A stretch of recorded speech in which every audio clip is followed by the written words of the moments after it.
you say Yes, a few things perfect. about? Yeah, thank you. So welcome everybody. I don't know if some of you participated to the previous events that we organized, but this is actually the 9th webinar that we are organizing in a series of 10. This is organized by the BECoop project, a project funded by the European Commission under the Horizon 2020 program. That is meant to provide conditions, tools, supporting technical and business catalogs to support bioenergy communities in finding their place in Europe and creating new links and partnerships. So today we are going to focus on the legal framework around energy communities, and you will hear on this topic from my colleagues Diana and Stefan, which I give the floor to. Whom I give the floor to. Stefan, wonderful. Thank you, Marine. Thank you for the introduction. And myself and Anna are experts working for the Institute for European Energy Climate Policy on the BECoop project. We're particularly interested in legal and policy frameworks to support energy communities. My main also interest is in energy poverty and the benefits of energy communities for energy poverty alleviation. So this presentation has two main parts. We will talk about the general legal framework across the European Union, given that there is quite a lot of variation at the national scale. We will also outline some of the general principles of energy communities. And then we will move on to discuss some of the more practical aspects and what you can do in your particular area if you're interested in setting up an energy community or if you are dealing with some of these legal and policy issues yourself. So the first thing I would say is we just have some very basic housekeeping rules. If you don't mind doing them, that would be great. So we would ask you to, if you can, please turn your camera on and also to mute yourself so that there are no interfering noises in the background. We also encourage you to ask questions in the chat or to raise your hand. This won't be a 1-hour session where we will just talk. That sounds incredibly boring. Try not to do that. So we will do something like maybe 30-40 minutes of talking. And then afterwards, there will be lots of room for discussion and questions. So do keep notes, listen, and then if you have any questions, anything you'd like to raise, please do. We will try to answer them either during the presentation or at the end. And to break up the flow so that we are not just talking all the time, we have a few polls that we would like to run. So that's just before we start the actual webinar. So I will invite Marine, if you can kindly run those polls for us. Thank you.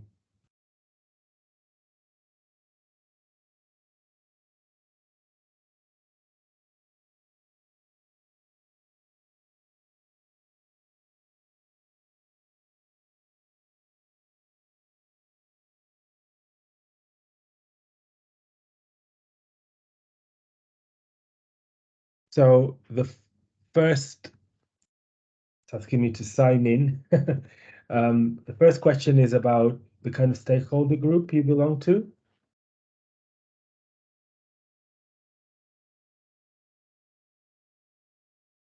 I don't know if it's working because I clicked on launch it, but I don't see any results, like nobody's responding. Do you, as participants, see the poll?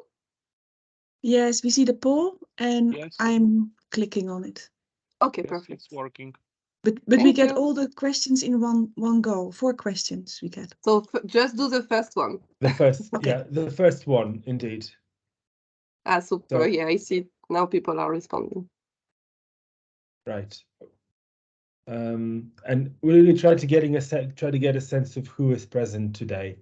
And with this question, really, it's just to get a sense of the kinds of stakeholders that we have represented. We have quite a few participants, so it'd be good to see who is present. Just have in mind, nobody's names are recorded when you take the poll. It's anonymous as well.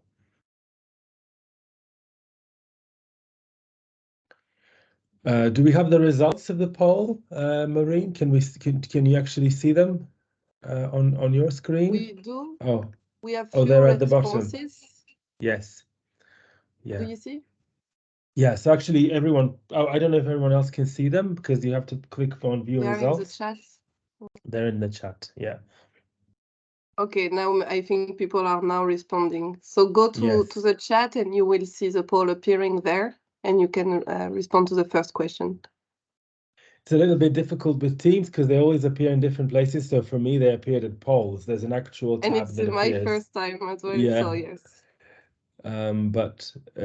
We've only had 4 responses, so do try and give us a few more responses. Right now, research in academia and non-governmental organizations are neck and neck. It's a dead, it's like a dead horse race, but try and give us a few responses. So if you can, if you don't want to, that's fine. But that does tell us. Stefan, I'm sorry to cut you, but I understand now because I created the poll as one. People need to fill the 4 questions and then click on submit on the last slide. That's why it's not appearing. Right. Maybe we can have already the first all the questions answered, and then we can discuss the results in the webinar. Okay, Is you that can okay? answer all those. Yeah, do Perfect. that. That's fine. Yeah. That's all right. And the second question asks you to look at what your motivation is to join this webinar. So why you are here, what is it you want to do? And we will discuss the questions as they come. So the third and the fourth question we will discuss after the presentations, so the first part. And so, yeah, just do them all so that we can. The fourth question is a little bit specific around policy regulation. They are not, I should say, these questions aren't, there's no right or wrong answer. That's the other thing with these polls. It's just to see your opinions, to see where you're coming from, to guide the discussion a little bit. So already we have 7 responses. We're going to give people a few more minutes. There's lots of researchers present here today, I can see. There's some energy communities, which is great as well. Right. Okay, we'll give you 1 more minute, and then we will go back to the slides.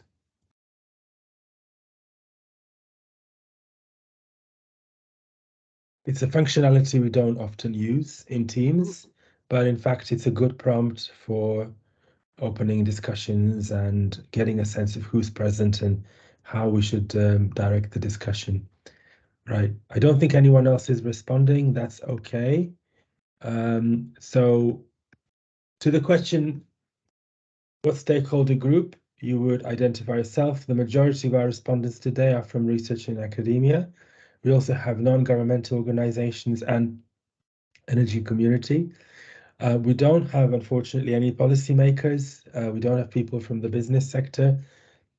So this is something I think also that we will go back to the content of a presentation, that sometimes in these policy debates, there is insufficient representation from some stakeholders. And particularly, there is often a tendency to adopt laws without enough discussion and consultation. So in that sense, policymakers do need to be more present at these events. Sorry, that was just an unmuted. There are more responses coming in, more energy communities, which is great. So energy communities are definitely engaging with this process.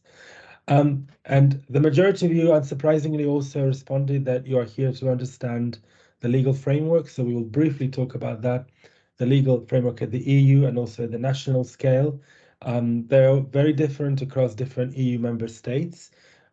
Maybe there'll be more standardization of these legal frameworks as the revision of the Renewable Energy Directive comes in.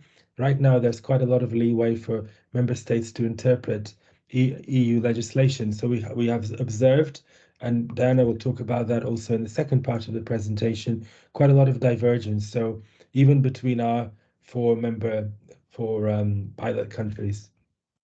One thing also we will talk about as well is the BECoop project, which some of you want to know more about, and also about the required policy measures to bring about transformative change. So, so I will now move on to the slides just to talk about precisely the things that you asked for. but also to address some of these policy issues. Let me just share my slides again. Right. Right, hopefully you can all see this. Okay, so I guess the first question really is what an energy community is from a legal perspective. And there are basically three criteria when we talk about energy communities at the EU level. So there is a requirement that, and by the way, these are not energy communities for bioenergy, these are all energy communities. So they have to be effectively controlled by what are called shareholders or members. Again, the criteria for what they are quite broad. I will describe them in the next criterion. These shareholders or members, they need to live near the project, the renewable energy project or the energy project that is powering the community. So in that sense, there is a location criterion, which is important. That's something to have in mind. The shareholders and members have to be comprised of individuals, so they can be actual physical persons. They can be local authorities, such as municipalities. They can also be small and medium-sized enterprises. So essentially, this means that both citizens and energy enterprises, but also government can be involved in this, so a whole range of different actors. The very key aspect of energy communities at the EU level is that they cannot generate profit. So even if they do generate profit, that profit has to be reinvested into the company. So in other words, they cannot generate financial gain. They are essentially, they're basically not-for-profit enterprises. They're kind of social enterprises, effectively, but they can be other forms of legal aspects, which we will discuss. Their goal is really to deliver environmental, economic, social benefits to the communities that they concern. In that sense, the RESCOOP, which is the Federation of Energy Communities at the EU level, has defined some further principles which are useful to consider here. These are not legal principles, but they are very often used, and we are likely to see them integrated in legislation as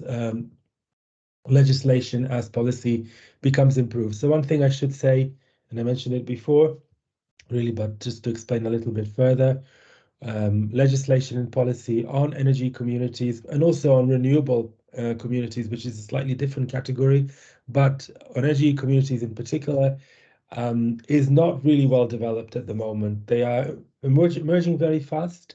Some countries have hundreds of them, thousands of them in the European Union, but the legislation is still not keeping up pace with everything that's happening on the ground.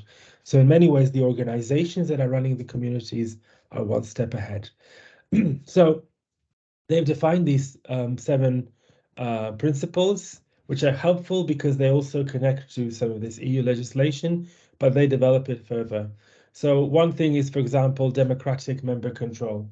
So you want the community members of the community to be able to actually exercise the forms of governance, exercise power, exercise competence in the community in a way that allows everyone to participate, so that not some members of the community are privileged more than others. They also need to be open for membership and voluntary, so you can leave the community when you want, but also it's open to everyone who wants to join, provided, of course, that it's not very far. So that's maybe slightly, some of these other principles have to be met. Direct ownership is important. So that's like the economic element. So people should be able to have economically a kind of a stake in the community.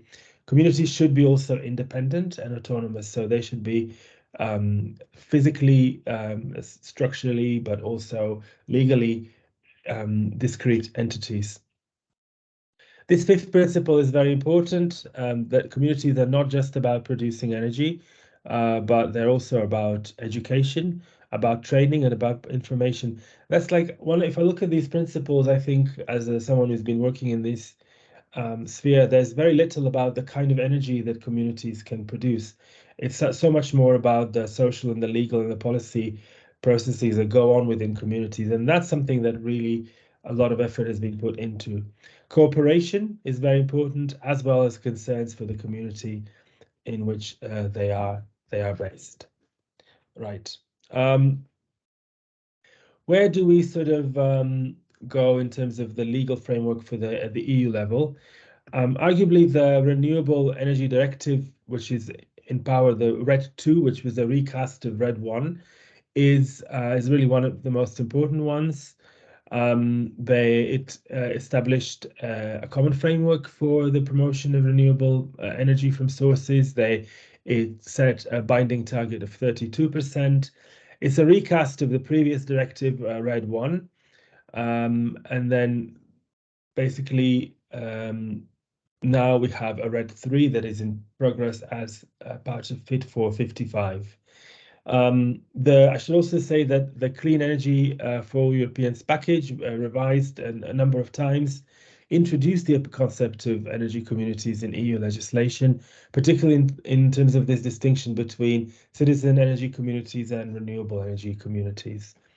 The other thing is, of course, that the directive on the common rules for the internal market for electricity is also important, because it includes rules to enable consumer participation and covers aspects such as generation, consuming, sharing, selling electricity, and also flexibility services through demand response and storage. Now, one thing I should say is the energy communities don't just have to produce electricity. They can produce other types of energy services such as heat, but they are less regulated at the European level. There are other elements, given that communities, particularly the ones we are talking about, bioenergy communities, they rely a lot on biomass. So there are other elements that are very important here. The biodiversity strategy, the bioeconomy strategy, the taxonomy for sustainable finance, the land use change and forestry regulation, which is about carbon emissions from biomass harvesting, the EU forest strategy for 2030 about how you sustainably manage forest, and also the national climate energy plans, which of course are being now revised. All of these cover aspects of energy communities. And in relation to the biodiversity strategy, and the bioeconomy one, there's all kinds of questions around the ecological boundary of the economy, how you provide for biodiversity while also providing for biomass supply. These questions are constantly debated, particularly in relation to woody biomass. Whether it's renewable or not has been a really contentious issue, as I'm sure some of you are aware. The latest compromise does allow it to be treated as renewable under some very specific criteria. That is still under discussion, and the conversations will continue in the autumn as it goes up to the council. I should say also that there is lots of sort of legal and policy issues that are relevant when we talk about energy communities. This is from a review that was published more than a year ago, but it's very relevant. From the policy and regulation side, and this goes back to the point I made earlier, we generally lack tailor-made policies for energy communities. The project that concerned this looked at what it called newcomers countries, so particular countries in the EU, but they also found that there's various best practices across the EU, but there isn't really a very good overview. A repository is now being created at the EU level to allow for these practices to be seen. But again, just how this is all regulated at the national scale is very divergent. And RED II is very important in that regard because it has enabled energy communities to start functioning from a legal point of view, and hopefully the next revision of the directive will help that further. There's also questions around the financial aspects. So even though financial aspects don't necessarily fall under legal aspects, they are very relevant because how you regulate the economy and how you regulate, and also from a legal point of view, regulate who can get these subsidies matters. And subsidies are important. Subsidies are important when they're in a supportive policy framework, and particularly when they target energy communities. What can energy communities do? And these are some of the legally mandated activities These are basically the actual things in terms of energy infrastructure that energy communities do. They can do basically, the categories are three. So they can generate and supply energy. They can do that through community-owned production capacities, through participation in wholesale markets, through power purchase agreements, or from secondary forms of energy from other products, like basically burning, other forms of energy that heat, like for example, that are coming into a community and then that are then generated to the community. They can also offer collective investments in production installations. So in that sense that the final consumer in a particular area can pay a fixed membership fee or a variable fee to become a member of energy community, which is also then an energy producer or supplier in that regard. There may be a power purchase agreement in place in that situation, and there could be various financial products connected to that. There are some communities that don't or are connected to production installations. Those concern collective self-consumption. Those are energy community building forms that link consumers and producers, even do some kind of collective purchasing of energy. These are, again, very dependent on national regulation because it is not always the same as to what you can do in one country versus another. And also just really briefly want to talk about the different kinds of forms of energy communities that can exist, renewable or not. You can have cooperatives, which, and these are, by the way, ordered in a way that starts from the forms that are furthest away from the state or the private sector to more looking like established energy companies or companies linked to the state. So that's these are the orders that I'm presenting them in. So that you can be a cooperative that benefits members, where membership is voluntary and open. Each member has a single vote. And then, of course, you benefit from the energy that is generated, but you also shape how the community is governed. And in this case, you can also, as a community, going back to that education and information functions, you can provide a range of benefits to members. Another form of community that's one step higher is basically when you have a partnership. That is a legal partnership where individuals collaborate to establish it. Each individual's stake in the company determines their voting power. So basically it's like shareholding.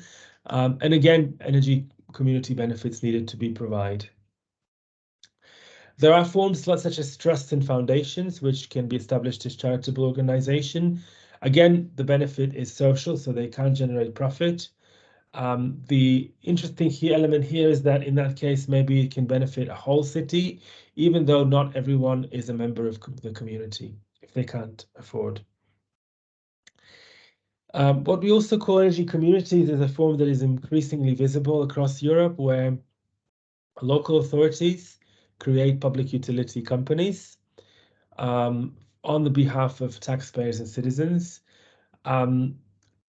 Very common or more common in rural and isolated areas, but increasingly now also in urban areas where they are competing on the open market. This is where it starts to become blurry between energy communities and actual energy companies.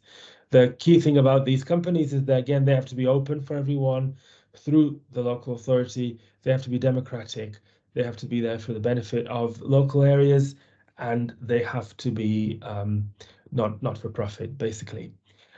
You can also do things like public-private partnership. Again, this is a very more distant form where municipalities, citizen groups, and businesses can provide energy and other benefits of a community. But again, those things like not-for-profit democracy, local benefits, etc., have to be kept. Otherwise, it's not really an energy community.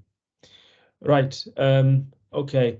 I think from here, I'm going to pass it on to Diana, if that's okay. And then we can go back to the polls later, if that's all right. Thank you. Yes, I got already the results with me, so no problem. So yes, thanks a lot, Stefan. So we'll take it from here. I mean, for sure, as we heard, energy communities all kind of a big thing in the European Union. And in fact, we can see them already across the EU. And if you didn't hear of it, the European Commission actually recently launched an energy communities repository. So it's kind of really a database in order to map the different energy communities that already exist. So you can have a look at a map that they have recently launched in the context of the repository. For us here today, it's the context of BECoop. We will look into our 4 BECoop pilots countries. So BECoop was really there to work with different, bioenergy communities in Spain, Poland, Italy, and Greece.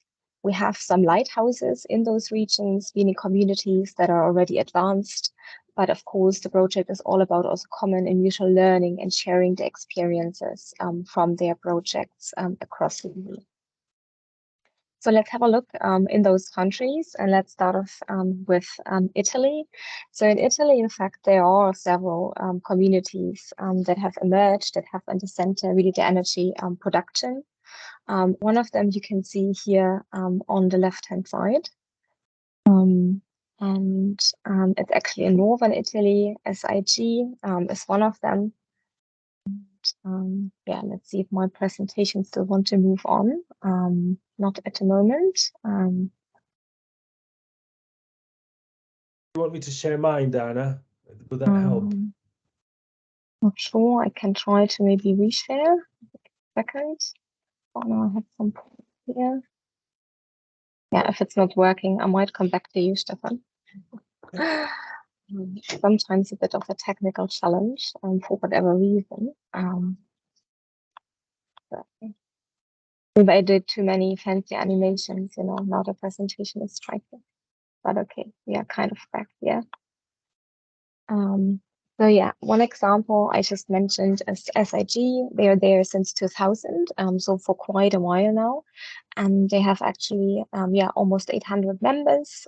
It's a energy community that has invested in bioenergy for electricity and district heating, but they also, produce energy with solar and hydro. The main financial resources they rely on are private subsidies investments at the moment. When we look at Italy and the legal framework, then actually community energy is defined in the legal system with some minimum requirements. As Stefan already mentioned, there are different ideas what it actually really means. So in Italy, they really say that it has to be an autonomous entity as one of kind of the key requirements.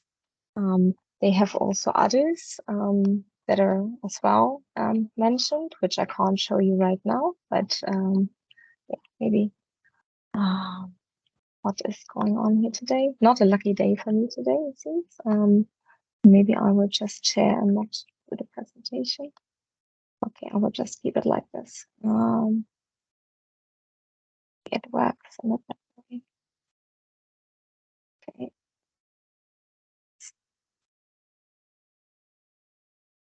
Let me try and share my screen. Oh, it's appearing like that. You can see it now. Yeah, it's fine. It's okay. Yes. Yeah. Energy is the main corporate purpose. It needs, of course, to provide different environmental, economic, and social benefits really at a community level.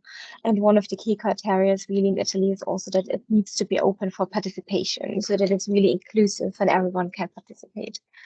What is maybe interesting is that the regulation so far really focuses only on self-consumption for electricity. So when we think about the support, then it excludes at the moment heat, so heat production, which is of course a challenge specifically also when we talk about bioenergy. And it's also not very clearly defined, actually, this whole idea of providing benefits for the society. The society, formula is as well not really anchored in the legislation. But that's kind of, a challenge for the existing bioenergy communities. In Greece, the situation is also that there are a lot of energy communities actually across Greece. One of them is ECEK, the Katowice energy community, with also over 350 members now. They also invest both in solar and bio, so fuel to market, so meaning they really sell it to the market, but they also use to heat themselves in the community. and they rely a lot on private subsidies also for their investments. Important in Greece is that recently actually they introduced some national legislation which really defines also certain requirements for energy communities. So they say it needs to have a certain size, so they need a minimum of 5 active. It's a mandatory cooperative share that needs to be distributed or needs to contribute really to the members. And there are also a set of obligatory activities that need to be undertaken by the organization. So energy really needs to be in the core of this. So that's kind of a brief wrap up from Greece. When we move on to Spain, there we can also see that really community energy in general is emerging a lot, but also bioenergy communities are more and more emerging thanks to a national funding program for energy communities.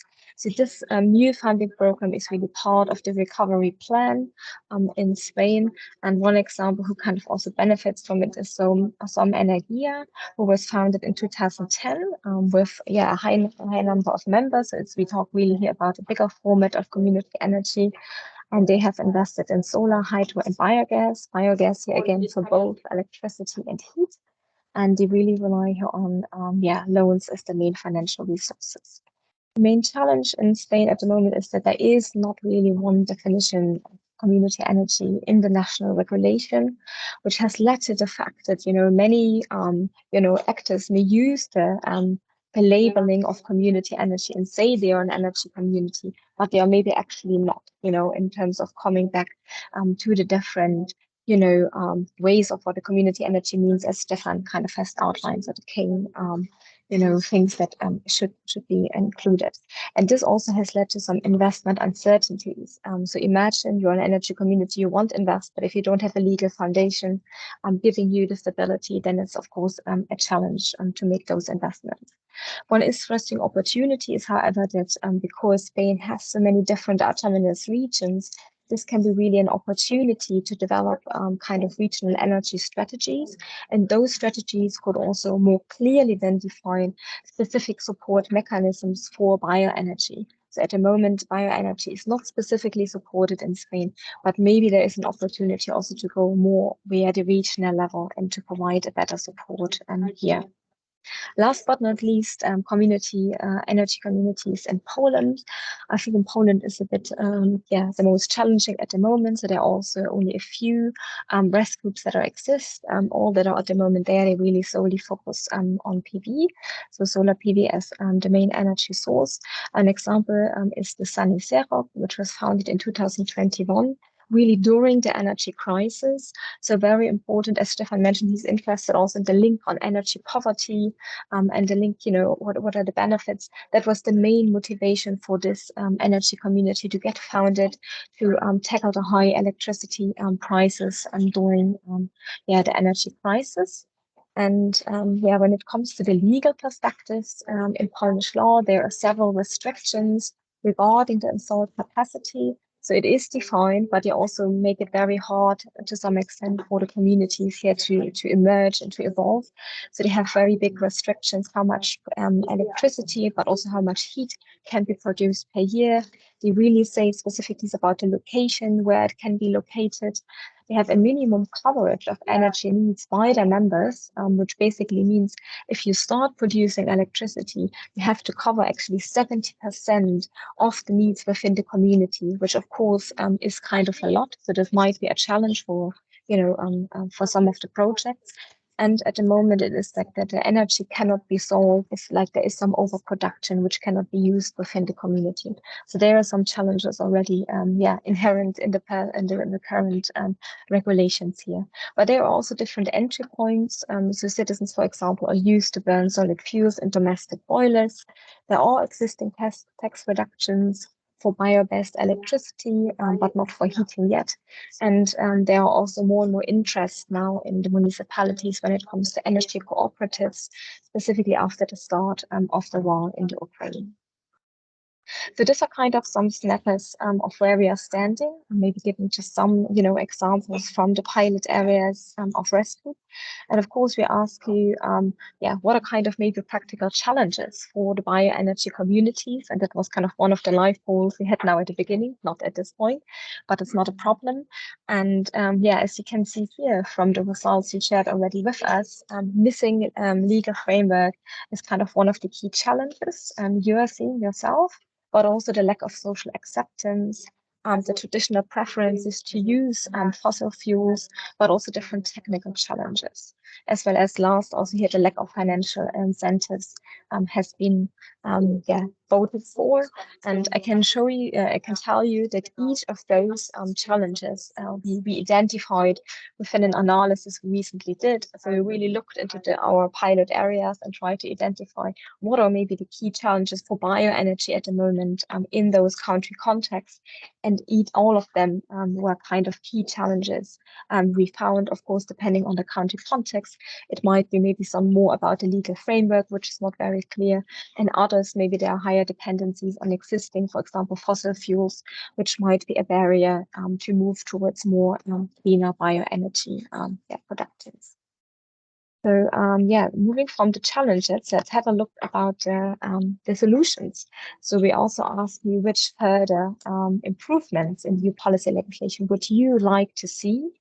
There is one that got voted by over 50% of you. The role of woody biomass needs further legal clarification beyond the current RED III compromise.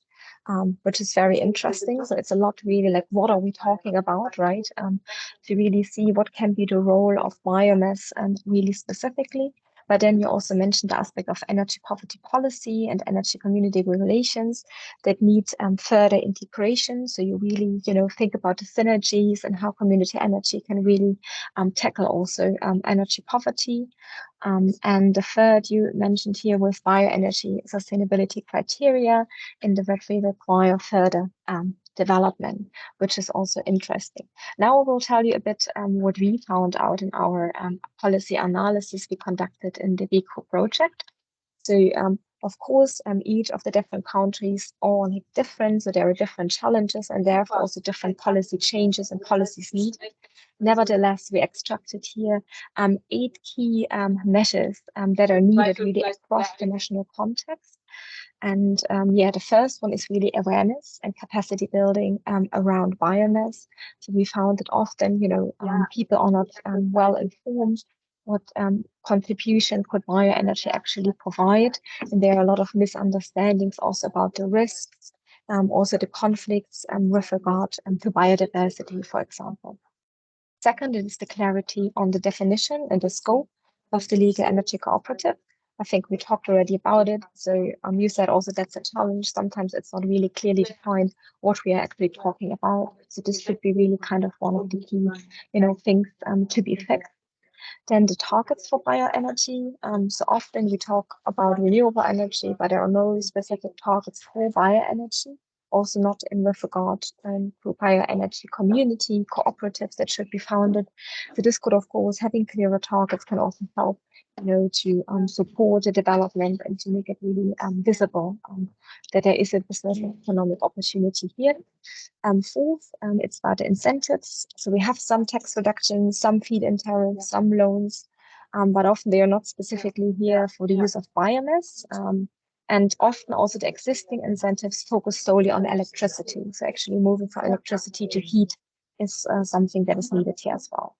Fifth, it's about the promotion of district heating from renewable sources. So district heating is really kind of, something which is very interesting and aligns well with the idea of community energy. So this needs to be promoted, as well as the public-private partnerships, so really more collaboration in the regional and local context, also in order to secure supply chains and to allow for collaboration and embeddedness of community energy in the overall country context.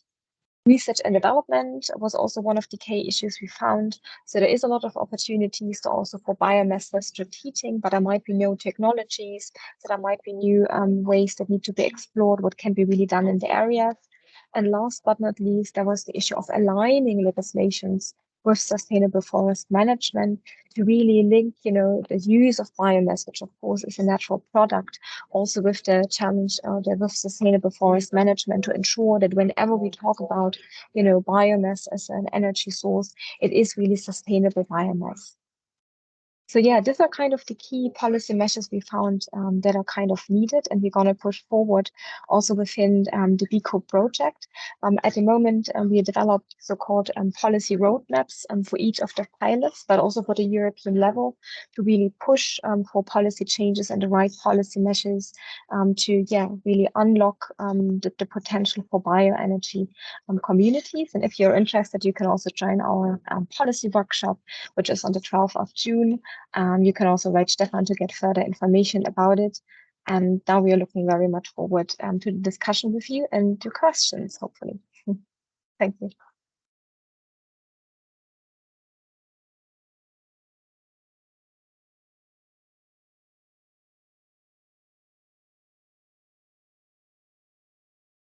So don't be shy.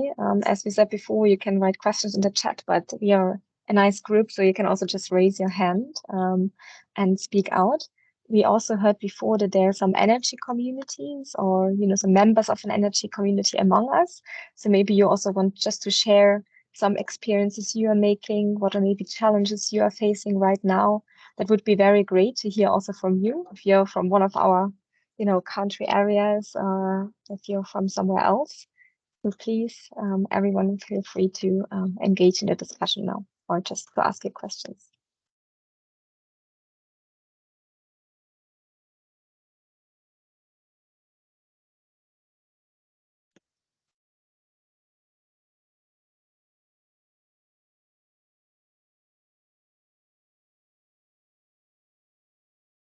Maybe in the meantime, Stefan, while we are waiting, I think you were also recently involved, right, in this in a study that specifically looked also into interlinkage of energy poverty and community energy.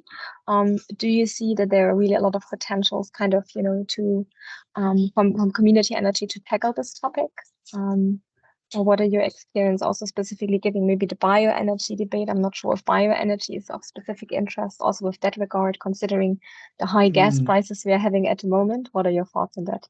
Yeah, correct. I mean, this is, I think, what's really sort of challenging, and I'm very glad that Marine just shared the briefing that came out across a number of projects that came out of also this project that actually deals with how we can connect renewable energy communities and energy poverty. The first thing I would say is that there isn't enough legislation or policy about this at the EU level. So when we have energy poverty policy, it does not really deal with energy communities.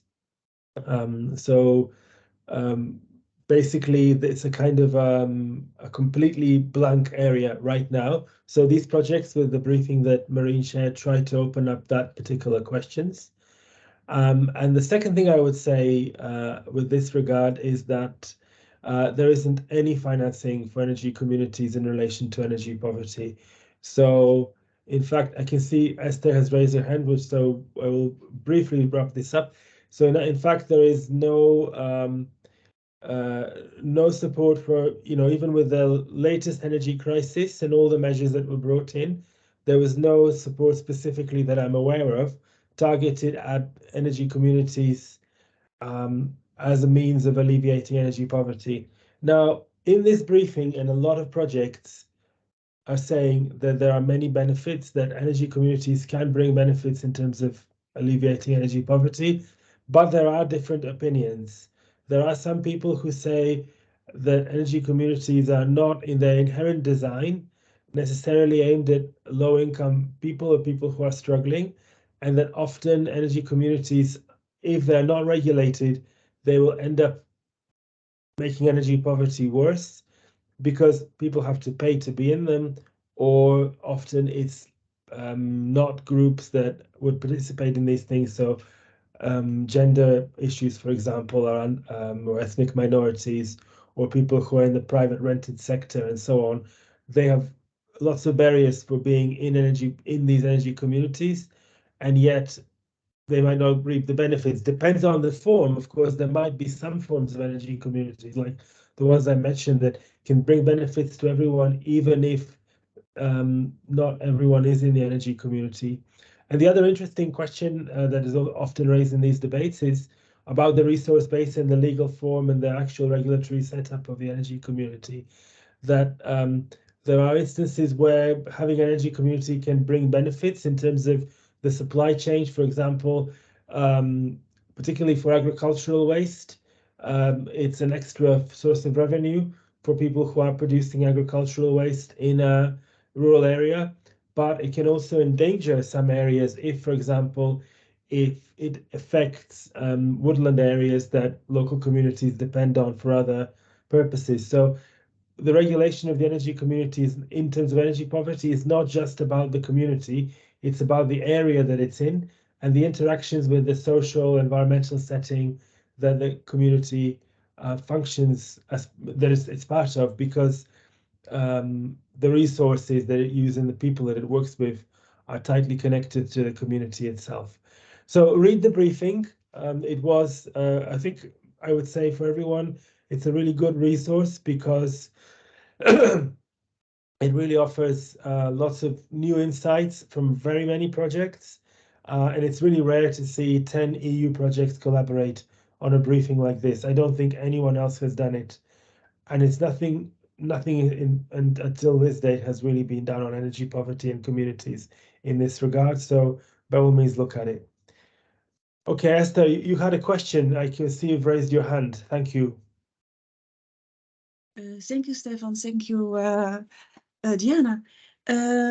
Yes, I'm also in the position of being a director of an energy corporation in the Netherlands, in the area between Amsterdam and Utrecht.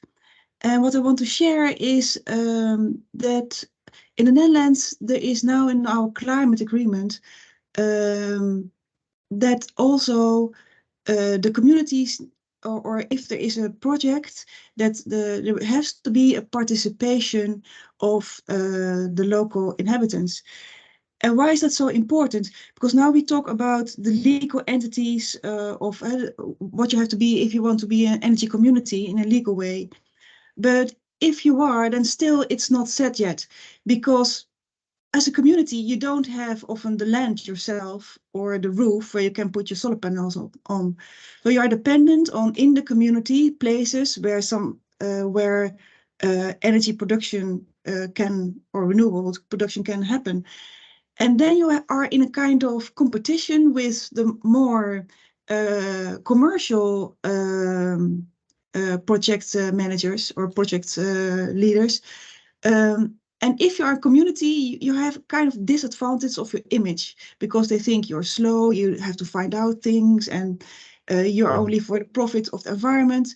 So you really need that legal framework that says we are in favor if the community has a say in it. So it's very important to have that, to be backed up by kind of regulations or framework. Otherwise, you are so many steps behind. Very interesting. Thanks for sharing. And what do you think is how important is it that also the governments are very supportive in a sense, like in the overall, communication about the need and for community energy? Does this play also a role? Yes, first of all, a lot of people also in the community, they don't know that there is an energy community based on people who live in the area, who make the effort to have renewable energy in their environment. So also any publication will be good. And there's also a big, in the Netherlands, we have the supply of Energy, which is a holding and has different supplies of the production, but it is the best in all the ratings. They did so well, and even in the crisis they gave people money back, because they said we are there for the members, so we don't have to make the profits. So they give 50 euros back to the people, which is amazing. But still people are a bit reluctant to if you have the big Vattenfalls, Eons, you feel you're safe. So you really have to come up with something extra. So for us, it's now the special subsidies on communities, energy corporations, which makes you more attractive to join you.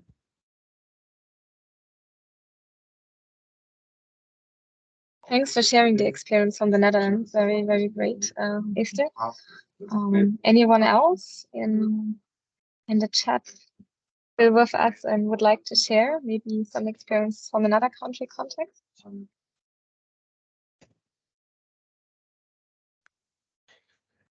I had a question for Esther, based on what she said. Do you think that, Esther, the problem is one of legislation, but also not of subsidy, because you are not getting financially supported as a community? So you're having to compete against these large actors, but that you don't actually have a recourse to get to obtain financing from the government or even from the private sector for your community. That is a dedicated budget line that will say, okay, as an energy community, you have access to these grants and those lifelines that can help you find land or purchase energy or give benefits to your members. Would the sort of financing and a legal framework, of course, for the financing help? Or do you think it's the key thing? I'm asking you, so this is relevant also for our roadmap. Or do you think the key thing is really that energy communities need further definition in the law, so that, okay, if you have an energy community, it is this kind of entity which then gets prioritization? Where would you put those priorities first? Money is always important, but for the last years, money was very cheap. So that was not a problem. It will change now because the rent will go up. So then you have to be trustable. So definitely you have to be legal, otherwise nobody invests in you. But what I'm talking now, the point I addressed, and that is equally important. If a landowner has to choose, what will I do with the land? Do I give it to a commercial party? I know, who are very aggressive and have the marketing in place, etc., etc. Or do I give it to an energy community that's a bit slower and people will speak up, etc., etc.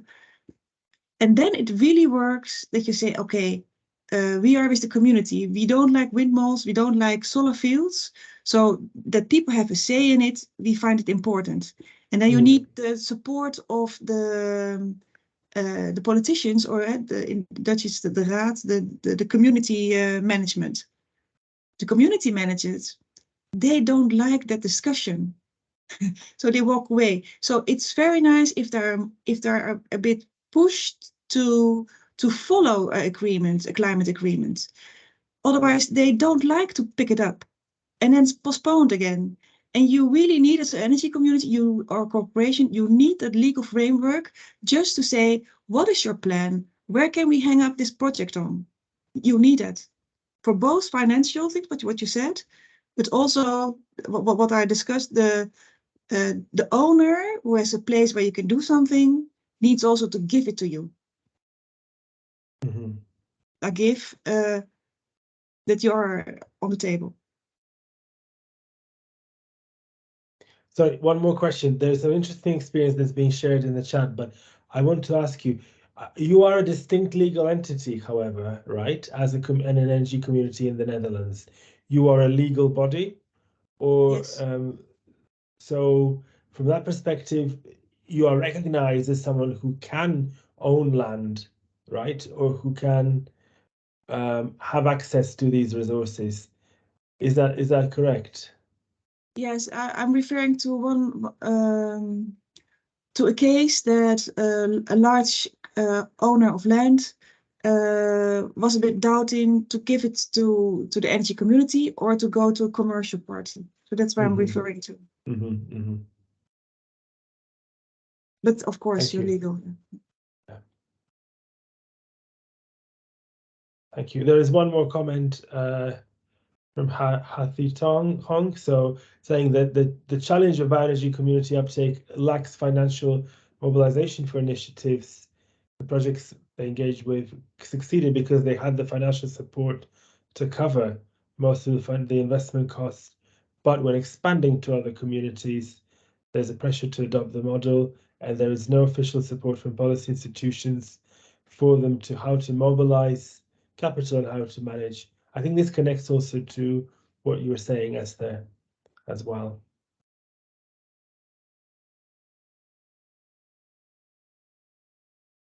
Yeah. Do we have any further comments or questions?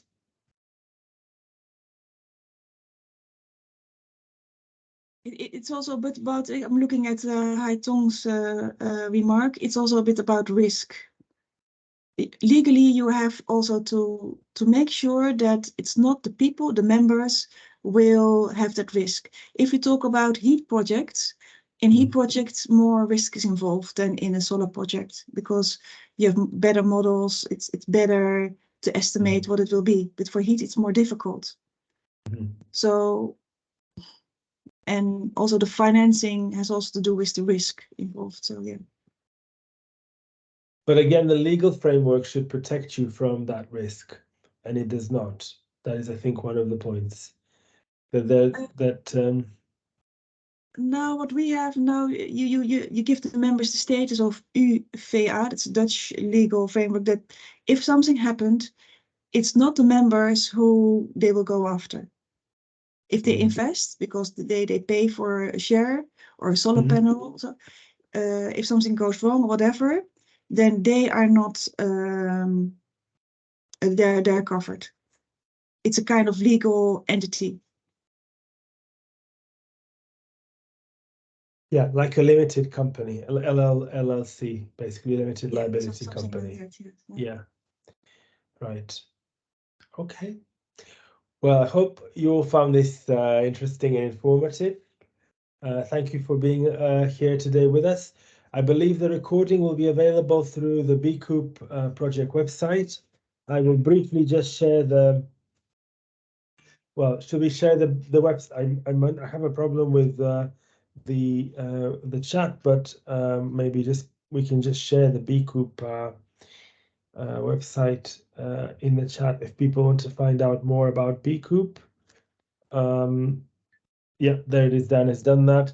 So please, thank you. So please do follow the project websites and social media. We will be publishing several roadmaps for EU and also national level policies to support bioenergy communities. In the future, we'll take into account also some of the things that were mentioned in the poll. Thank you.